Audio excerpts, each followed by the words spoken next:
this is your first time catching the show, we're the show that talks about everything great going on in our community. We show love to some amazing nonprofits out there that are trying to make a difference and just good people in this world. Got someone on the phone with me right now. I'm going to have them introduce themselves. I'm Tom Bagamani, and I'm chairman and founder of the Giving Spirit. So what is the Giving Spirit? The Giving Spirit is a outreach for the homeless here in Los Angeles and greater Los Angeles, where we provide acute and emergent and survival assistance to homeless on the streets. So when did this begin? We started TGS in 1999 with just 3 volunteers and a simple dream of being able just to help a few homeless here on the west side of L.A. So was it you and 3 of your friends? Yes, it was myself and 3 of my friends, and we started out with no nonprofit status, just to hope to be able to bring comfort to those who are in desperate need. So obviously, you didn't just wake up one morning and think, I'm going to start a nonprofit and I'm going to help the homeless community. Where did this idea really begin for you? Well, I'm from Washington, D.C., Alex, and growing up in D.C., the homeless population there is extremely evident, especially in the wintertime. They tend to build their homes around the national monuments, living on the steam grates that surround the great institutions that define our democracy. And one year I was coming home from a dinner downtown and drove by a number of encampments, and by the time I got home, I was very angry, and my sister happened to be there from the holidays, from grad school, and I said, look, we have enough for Christmas. Why don't we take care of these folks on the streets instead of taking care of ourselves with our money? And she agreed, and she actually was my first volunteer back then, and we did that for a few Decembers where we would buy blankets and small provisions, and during the holiday season, after midnight when it was the coldest, we would cover them with blankets and then drop these goods at their feet and run off into the night, knowing fully well that they'd wake up warm and with sustenance, but not knowing where it came from. And so that kind of followed me when I transitioned to come here to live in Los Angeles in 96, and by 99, homelessness had reached, I believe, 80,000 on the streets of L.A. Wow. And I was at a social gathering and said, look, this is what I did in D.C. Homelessness here makes D.C. look like a walk in the park. Who wants to join me? And those first 3 hands went up, and the rest is history. We just registered our 10,000th volunteer this past December with another 500 here in this last summer event. We're now approaching 11,000 volunteers here in L.A. Wow, that is 1999. That is amazing. So, what was that first, volunteer drop like, back in 1999 when it was just 4 of you? And how do you kind of grow that into what it is today? Alex, that's an awesome question, because a lot of things have not fundamentally changed. I mean, I think that one of the seeds of our growth was that first year in terms of the actual impact that we made, in terms of these lives that we were encountering. It wasn't just the goods that we gave them. It was the interaction. It was the reconnection, the re-identification of these people. They have been so neglected. They had been so neglected and walked past and ignored and disrespected for so long. The fact that we were able to come into their worlds unannounced, to give them, some sustenance and some warmth, but also to find out where they're from and if they had families and what their names were and, what got them there and what their hopes and dreams are. I mean, that's still a huge part of our DNA today, spawned from 1999. And so we have a short and long-term goal, Alex. One is the obvious acute aid, but the long-term goal is to indoctrinate, integrate the rest of LA with this whole multi-thousand, now up to 50 to 60,000 folks that live on the streets every day, population that they don't know anything about. And the great gift has been the educating those, who touch the homeless for the first time in a real way and understand that their lives are much closer to ours than we know.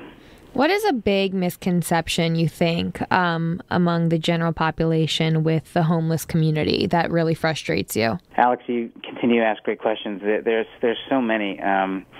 the largest growth of homelessness is in women and children, and we've seen it here in L.A., especially over the last 5 or 6 years, especially when the recession was at its height. And again, the local economy has not recovered like the national economy. Unemployment here is about is in the high sevens, almost 8%, where the national average is close to 5.8, 5.9%. So, the recession is still alive and well here in L.A. So the counts that just came out showed that L.A. Increased in homelessness by 12%. Wow.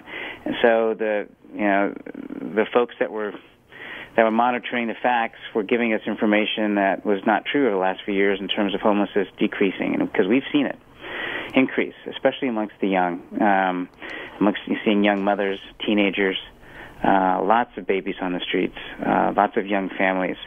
That's been the most tragic example of how people's conception of homelessness. I was no more immune to this than anyone else. When I started this, I closed my eyes and I thought I knew what a homeless person was in terms of their life and their story. But that has changed dramatically. I think that's been the biggest difference when people realize that over 70% of them went to high school, over 50% went to college. Wow. Over 60 to 70% came from jobs. It's just, it's the reality of the streets. And the more and more we can educate our families, our children especially, when it comes to framing young minds and giving them perspective so they can make the right decisions for themselves and society going forward. Those are the gifts that I believe that we've been able to give the city, and those continue to grow. So, something you just said, which kind of just stuck out to me was, when you have young mothers who are living on the street, who are maybe pregnant, just had a baby, how do you handle that situation compared to, other homeless situations? Because that is heavy. That's it's hard enough to be homeless, but when you have a newborn baby or you're going through pregnancy, I can't imagine. I just got goosebumps because we met a young little lad named Billy on Saturday. And we just had our big summer outreach this past weekend where we took care of 1,850 homeless individuals throughout the Southland, and our focus was on women and children in the streets. And so a young woman, a young married couple, and their 8-month-old named Billy. And Billy had the most amazing smile and was just an amazing little child. And those questions came up. Where did that woman give birth? How was she able to make it through, delivery and all those good things in such an unsanitary environment? And we not only do we make our survival kits, the backpacks we gave away this weekend had over 35 items that helps an individual survive where they stand in the summertime. But we also make these extensive toddler kits for expectant mothers and new mothers that we find on the streets. And this mom needed everything we gave her in spades. And just as a side note, and the reason why it gave me goosebumps is one of our volunteers was so impacted by Billy that she went out and got some of her friends' baby clothes. And they are there literally right now. I just got some photos from downtown near Skid Row, giving Billy his new clothes.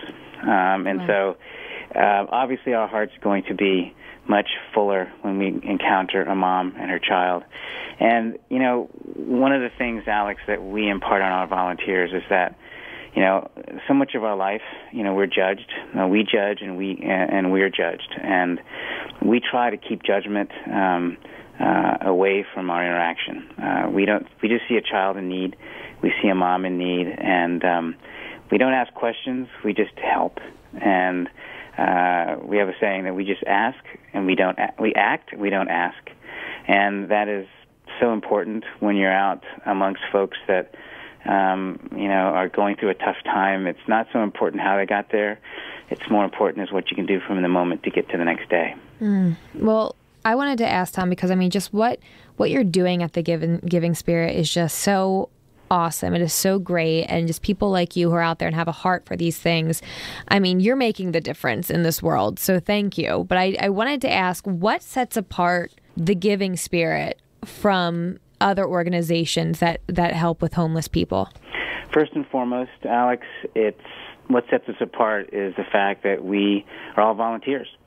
We have every dollar we raise is committed to going right back to the street, and we have very little expenses. And our motto in 1999 remains the same: 95 cents of every dollar goes back to the street.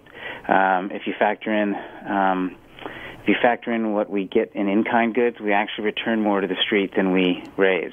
So we're as pure a pass-through of the donation dollar as you're going to find, and so that's what makes us unique. We're only as good and strong as the bandwidth and the backbones and the courage and hearts and the compassion of our volunteers. And so I have an amazingly strong leadership team, starting with our board and 8 standing committees with great committee chair people, and who are all committed to these people, and they meet on nights and weekends and make this happen twice a year. I've never been more proud of our organization. We just took care of 1,850 people, as I told you, this weekend, which brings our total count since 1999 almost to 35,000 people that we've directly affected with our aid on the street since 1999. In 15 years, those numbers are pretty enviable, no matter what organization you're with, and so we're proud that we've done it as volunteers, and we encourage others. I just was one guy that had an idea, and there's many of us out there that have those kinds of ideas, and it's important that we focus on one life at a time, because when you do, it's amazing when you look up 15 years later how many lives you truly have impacted. So what do you, when you are getting together all these resources, what do you really ask people to donate? Well, because we're all volunteers, we ask for money, for one thing. We are always begging for money. We have raised over $2 million in cash since 1999 to fund our survival kits. We have 2 give events a year, one in the summer, which we just completed, and then our big TGS week is in December, where we will take care of over 2,500 lives with our big duffel bags, which have twice the number of items that the summer kit has. And so it takes a lot of money to fund all those items. So please go to thegivingspirit.org and donate as generously as you possibly can. We're also looking for goods. So if you know of any consumer products companies that have large lots of goods that fit our specifications, we would love to hear from you, because it will then reduce our burden on cash, and so we can help more people and do more things. So again, thegivingspirit.org, you can find out so many ways to help us out as we raise money throughout the year. Now, where do you hope to see the Giving Spirit in the next 5 years? I'd like to see us out of business, Alex, to be honest with you, but it's unfortunately, we keep on saying that every 5 years, and we said it 3 times in the last 15. Our hope is that the city of Los Angeles, state of California, and our great country figures this out. There are a lot of great people out there, Alex. We met a PhD in sociology from Berkeley on Saturday. We met an ex-USC football star who was drafted with the 6th pick in the first round by the Los Angeles Rams in the 80s. Yeah. That was homeless. We found teachers and social workers and just families galore, folks that have amazing stories that just, some have just given up hope. Others are looking for that next light ray of sunshine to give them the faith and confidence that they can get back in society.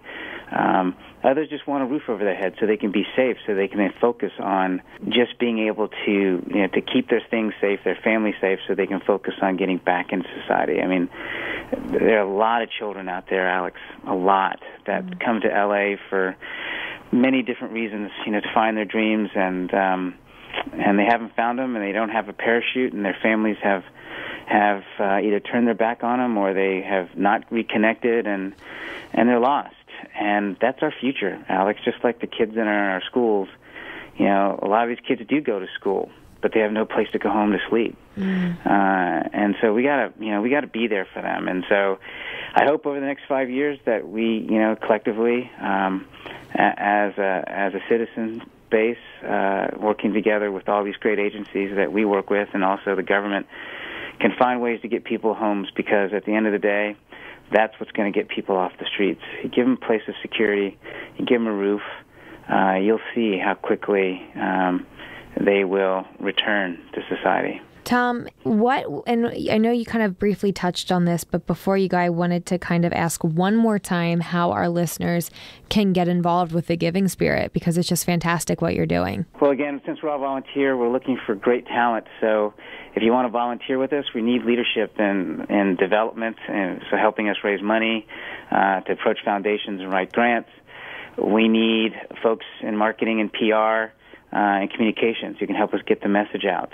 We need folks in event planning that can help us in logistics, as we have massive logistical issues that we have to encounter for every event, and we could always use help there. Just as importantly, obviously, we need cash, and so please give generously. We have great donors from both the corporate world as well as individuals, but kids out there, if you're looking for a friend or you and your friends are looking for a worthy cause to raise money at your lemonade stand, or if you want to donate your bar mitzvah money to a great cause, know that many kids have done that over the years, and we are so gratified, even for the smallest donations, because it all find their way to the right people. And obviously, if you know product companies out there that can help us, we would definitely love to take new product for our kits. And last but not least, we need storage. So if you have storage on the west side that you can donate to our cause, we would love to talk to you, because it would give us the ability to raise money to get goods that we can then store throughout the year. And that's all you can find on thegivingspirit.org. Tom, thank you so much for everything and just for talking to us today. Again, what you're doing is just absolutely fantastic. Well, Alex, thank you and your listeners for caring, and I know there's a lot of great hearts in L.A., and we're glad that we have thousands that have joined us, but we're never going to be too big, so there's always plenty of room for amazing people to join us on our mission, and thank you for your awareness and allowing me to be a part of your show today.